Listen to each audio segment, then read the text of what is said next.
नमस्कार दोस्तों, कैसे हैं आप सब। उम्मीद करता हूं कि आप सब लोग स्वस्थ होंगे और अपनी पढ़ाई में व्यस्त होंगे।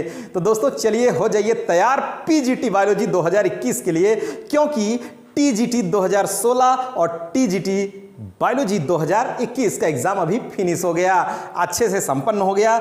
लेकिन अब शुरू होने वाला है पीजीटी बायोलॉजी 2021, तो इसकी भी तिथि आ चुकी है बिल्कुल। तो बिल्कुल तैयार हो जाइए। और आज हम लेकर के उपस्थित हैं एक शॉर्ट सिलेबस, और वो भी इंग्लिश में कंपैरिजन करके। तो एक बार संक्षिप्त रूप से आपको इसका सिलेबस देखना बहुत जरूरी है, क्योंकि प्रैक्टिस सेट जो हम शुरू करने वाले हैं बिल्कुल सिलेबस के अकॉर्डिंग और एग्जैक्ट टू एग्जैक्ट, तो डेली आपको रेगुलर यह वीडियो मिल जाएंगे और इसी टाइम में। तो चलिए देख लेते हैं आज पीजीटी बायोलॉजी का जो सिलेबस के क्या है, पीजीटी बायोलॉजी 2021 का सिलेबस क्या है। ठीक है, तो देखिए सबसे पहले जब तक सिलेबस आपके अपने माइंड में नहीं रखेंगे तब तक एक बार थोड़ा सा भाग ही जाएगा, आपकी पकड़ नहीं हो पाएगी। देखिए सबसे पहले अगर हम बात करें तो फाइलम के बारे में, मतलब जूलॉजी स्टार्ट करते हैं। देखिए सबसे पहले हम बात करते हैं जूलॉजी। देखिए आपके इसमें भी जान रहे हैं पीजीटी बायोलॉजी में भी 125 प्रश्न आने हैं, वो भी ऑब्जेक्टिव आने हैं, ऑब्जेक्टिव टाइप के। और लेकिन इसमें एग्जाम के बाद इंटरव्यू भी है मेरे दोस्त। क्या है? इंटरव्यू भी आपको देना है।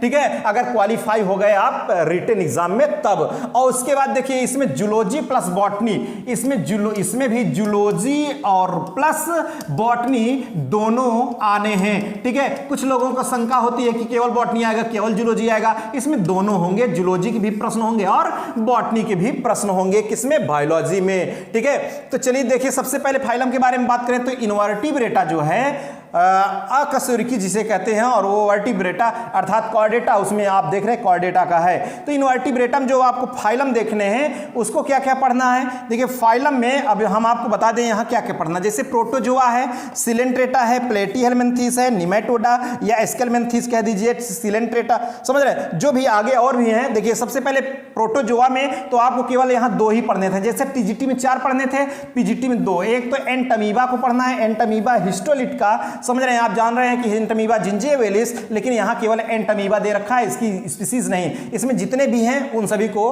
देखना है, आपको अच्छे से देखना है एंटमीबा के बारे में। और पैरामीशियम भी यहां है। कौन सा है? पैरामीशियम स्लीपर मॉलिक्यूल, आप जानते हैं जिसे कहते हैं, क्योंकि इसमें 2 केंद्रक होता है पैरामीशियम में। तो एंटमीबा और पैरामीशियम यह है किसमें? प्रोटोजोआ में आपको पढ़ना है। सिलेंट्रेटा में केवल और केवल ओबिलिया है। जैसे यहां पर टीजीटी में ऑरेलिया भी था, हाइड्रा भी था, लेकिन यहां केवल कौन सा है? ओबिलिया इसके बारे में। और डाइमॉर्फिज्म में भी देख रहा है, बहुरूपता, समझ रहे हैं, बहुरूपता भी इसमें देखना है। पॉलीमॉर्फिज्म किसमें? सिलेंट्रेटा में। प्लेटीहेलमिन्थीस की बात करें तो इसमें आपको पढ़ना है क्या? टीनिया। क्या पढ़ना है मेरे दोस्त? इसमें टीनिया को आपको पढ़ना है, टीनिया का अध्ययन करना है। और निमेटोड की बात करें तो इसमें है बाउचेरिया। क्या है? बाउचेरिया बैंक्रॉफ्टी आपको पढ़ना है। कौन पढ़ना है? बाउचेरिया बैंक्रॉफ्टी। वो तो हो गया प्रोटोजोआ दोस्त। प्रोटोजोआ में आप देखा सिलेंट्रेटा, प्लेटीहेलमिन्थीस, निमेटोडा में बाउचेरिया और एनीलिडा। देखिए एनीलिडा, जरा एनीलिडा में आपको पढ़ना हिरुडिनेरिया। क्या पढ़ना है? हिरुडिनेरिया पढ़ना है, भारतीय जोंक पढ़ना है, हिरुडिनेरिया।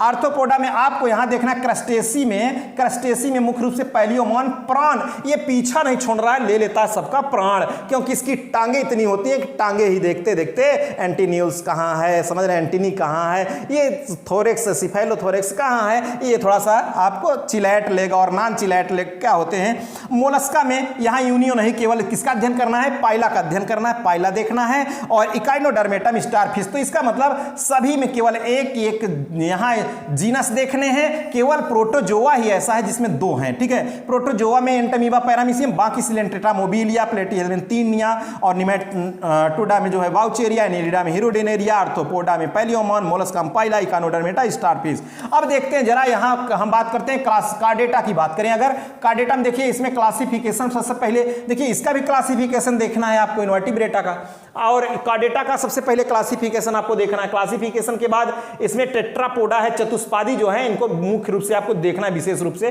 टेट्रापोडा। और उसके बाद देखिए अब यहां पर देखिए, ध्यान दीजिए, यहां टेट्रापोडा के बाद आपको क्या देखना है? यहां जैसे है यूरोकार्डेटा है, यूरोकार्डेटा में आपको हार्डमानिया पढ़ना है। क्या पढ़ना है मेरे भाई? हार्डमानिया को देखना है। और सिफेलोकार्डेटा में पढ़ना है एम्फिऑक्सस को। किसको?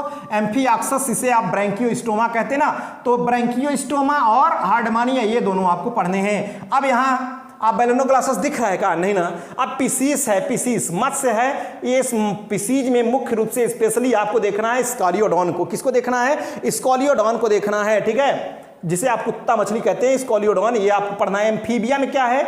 यहाँ पेरेंटल केयर आपको देखना है, पेरेंटल केयर, ठीक है, पैतृक संरक्षण, यह भी आपको देखना है। बाकी रेप्टाइल्स में आपको बता दें यूरोमैस्टिक्स, यूरोमैस्टिक्स के ये बहुत ज्यादा इंपॉर्टेंट है। और यहाँ स्नैक तो जरूर आएंगे मेरे दोस्त, स्नैक्स तो क्वेश्चन जरूर बनेंगे।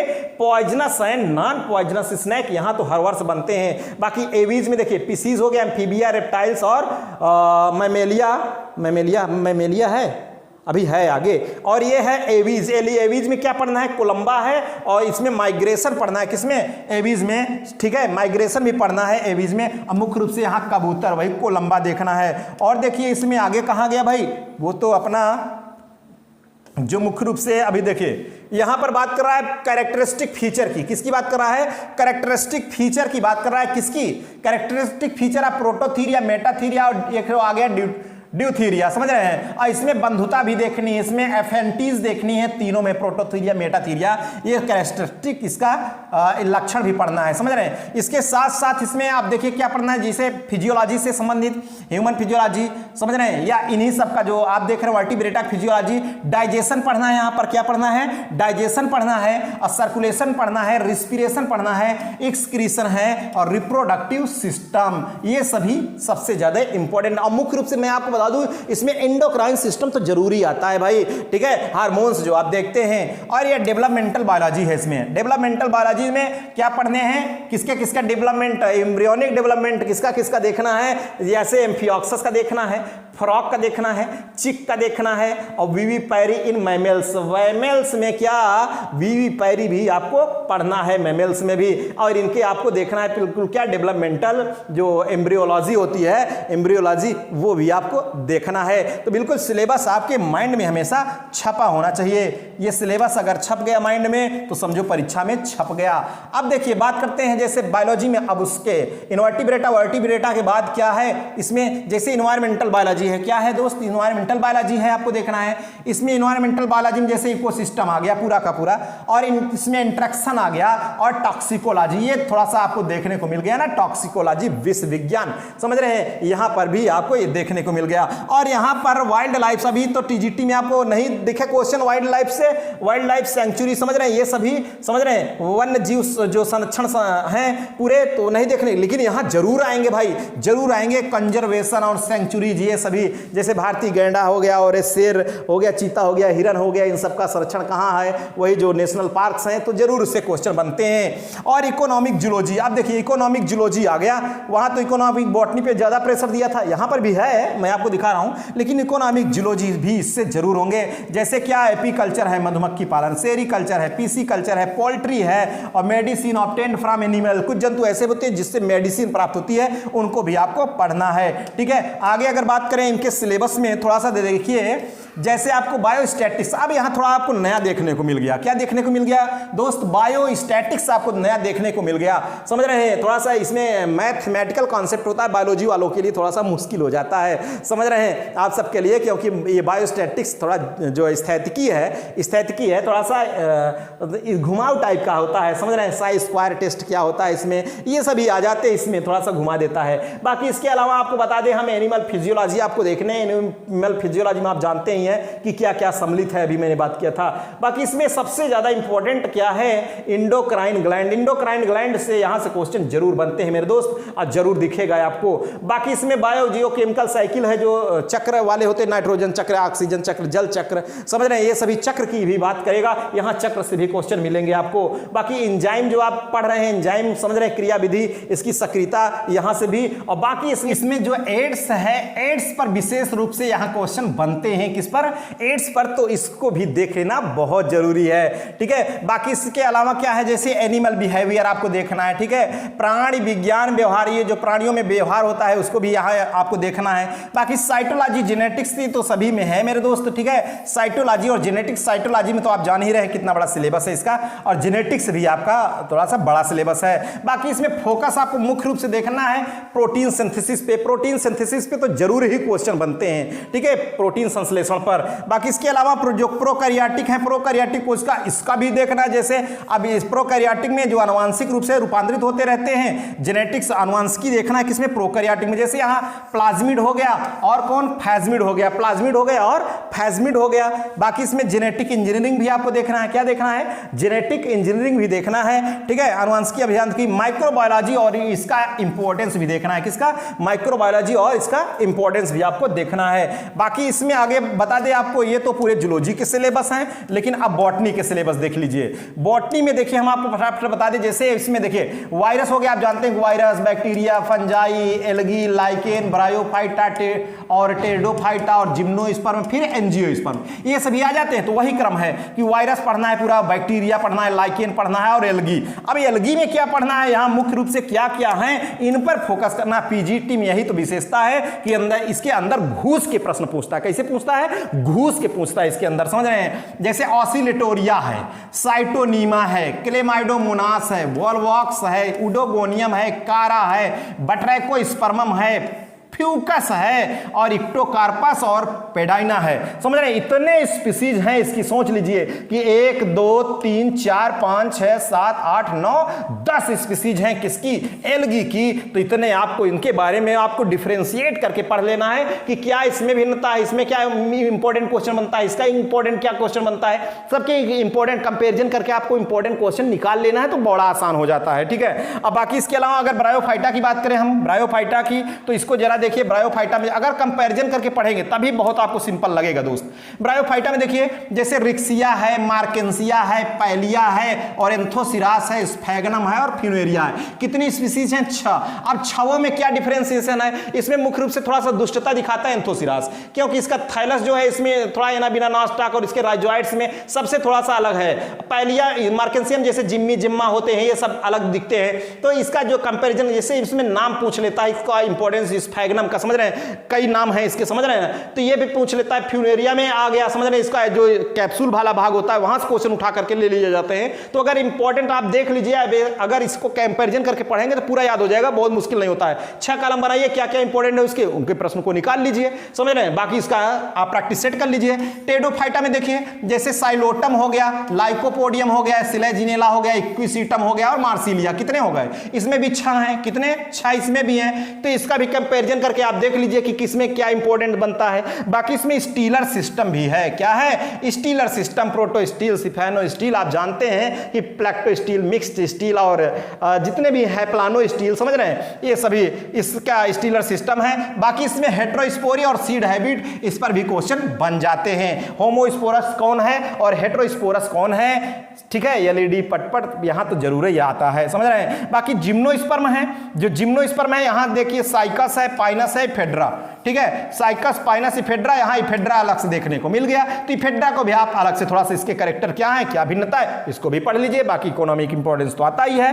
अब थोड़ा सा आगे मैं बात करता हूं, जैसे पेलियोबॉटनी है, इससे क्वेश्चन बहुत बन रहे हैं इस समय। अभी लेटेस्ट जो आपको बता दें, पेलियोबॉटनी और सॉयल जो मृदा है, इससे बहुत ज्यादा क्वेश्चन बन रहे हैं। अब इसमें फॉसिल जीवाश्म क्या है, जियोलॉजिकल टाइम स्केल, समझ रहे हैं, जो जियोलॉजिकल टाइम स्केल है, यहां से भी क्वेश्चन तो आपको मिलने तय है। 2 क्वेश्चन यहां से आने आपके तय है, कहां से, जियोलॉजिकल टाइम स्केल से। बाकी देखिए अब एंजियोस्पर्म का नंबर आ जाता है। एंजियोस्पर्म जब आ जाता है, एंजियोस्पर्म को देखिए जरा, इसमें क्या होता है एंजियोस्पर्म में, इसकी बात करें तो देखिए आपको बता दें एंजियोस्पर्म में, अब ये थोड़ा सा बड़ा ये है, इसका पूरा एक बार पहले क्लासिफिकेशन आप देख लेंगे। अर्थात यहां टैक्सोनॉमी, वर्ग की जो है टैक्सोनॉमी में 16 फैमिली है मेरे दोस्त। कितनी है, 16 फैमिली है। यहां पर आपको 16 फैमिली आपका अध्ययन करना है और सभी को देखिए हम आपको बता दें केवल 4-4 कैरेक्टर आप पढ़ लीजिए 16 में, ठीक है। 4-4 कैरेक्टर अगर पढ़ लेंगे ना, किससे क्या क्वेश्चन बना है कभी, उन क्वेश्चन को विशेष रूप से आप ध्यान रखिए तो ये हो जाएगा। अगर 16-16 ऐसे ही इन्हीं को पढ़ने लगेंगे तो आपका माइंड थोड़ा सा गुजमुची आ जाएगा, समझ रहे हैं, इस तरीके से। बाकी इसमें इकोनॉमिक बॉटनी जो है, इकोनॉमिक बॉटनी में जितना आप इंपॉर्टेंस पढ़ सकिए, इसमें जो बॉटेनिकल नेम है, फैमिली है, मसाले वाले कौन है, तेल वाले कौन है, समझ रहे हैं सभी, और फाइबर वाले कौन है, जिससे जूट वाले, किससे क्या प्राप्त होता है, इसको भी इकोनॉमिक बॉटनी बहुत ज्यादा इंपॉर्टेंट है। इसमें तो आता ही आता है 2-3 क्वेश्चन, ठीक है। बाकी इसमें जो साइटोलॉजी जेनेटिक्स यहां पर भी आ गया, देखिए साइटोलॉजी जेनेटिक्स दोनों में कॉमन है, समझ रहे हैं। और प्लांट फिजियोलॉजी आपको जो है ट्रांसपिरेशन हो गया, फोटोसिंथेसिस, रिस्पिरेशन, वो तो आपको देखने, वो नॉर्मली इसमें क्वेश्चन बन जाएंगे आपको। बाकी एक स्पेशल यहां देखने को मिल रहा है सॉइल, सॉइल प्रोफाइल तो जरूर पढ़ लीजिएगा, ओ हरिजन क्या है, ए हरिजन क्या है, कहां पर किसकी अधिकता होती है, किस मिनरल्स की कहां पर किसकी कमी होती है, यह भी क्वेश्चन बन जाता है सॉइल से। ठीक है, तो एक शार्ट मैं प्रारूप लेकर के आज उपस्थित हुआ। कल से बिल्कुल इसी तरीके से जियोलॉजी और बॉटनी के जो लेक्चर हैं मैं आपका स्टार्ट करूंगा विद प्रैक्टिस सेट। ठीक है, जैसे कोई टॉपिक बताने के बाद प्रैक्टिस सेट मैं उसका तुरंत करा दूंगा। ठीक है, लेकिन मैं देख रहा हूं कि आज देखिए संख्या कितनी ज्यादा कम है, क्योंकि ये देखिए पेपर हुआ भाग गए, सब पोलो ले लिए, समझ रहे हैं, क्योंकि यही कंडीशन होती है। तो कहां से ज्यादा सफलता मिले, देखिए मैंने कहा था कुछ अलग करने के लिए मेहनत भी आपको अलग करनी पड़ती है। अब ऐसे लोग जिनका केवल टीजीटी था, कुछ तो लोग तो ऐसे भी दिखेंगे कि वो किताब खुलवा ही नहीं करेगी, समझ रहे हैं। तो बताइए जब किताब नहीं खुलेगी क्या भाग्य खुलेगा? 4 दिन मेहनत करके कोई सफलता ले लेगा क्या? नहीं ना। जो अलग से मेहनत करता है, अब जैसे आने वाली वैकेंसी है, वैकेंसी तुरंत आएगी अभी इसके बाद टीजीटी पीजीटी की, तो जो अभी से अगर तैयारी में जुट जाएंगे उनके लिए बहुत बेहतरीन मौका है और वही सफल भी होंगे। और जो प्रदेश चले गए कमा के आ गए कि भैया वैकेंसी आई है क्या, ए राजू वैकेंसी आई है क्या, जरा बता दो जरा हमको, हम भी भर दे यार, समझ रहे हैं। तो इस तरीके करेंगे 4 दिन पढ़ करके तो कोई जॉब नहीं मिल सकती है। मेरा कहना थोड़ा सा कड़वा भी होता है। ठीक है, तो चलिए दोस्त आज के हमारे इस लेक्चर में फिर यहीं तक, फिर मिलेंगे नेक्स्ट लेक्चर साथ। ओके, थैंक यू, जय हिंद।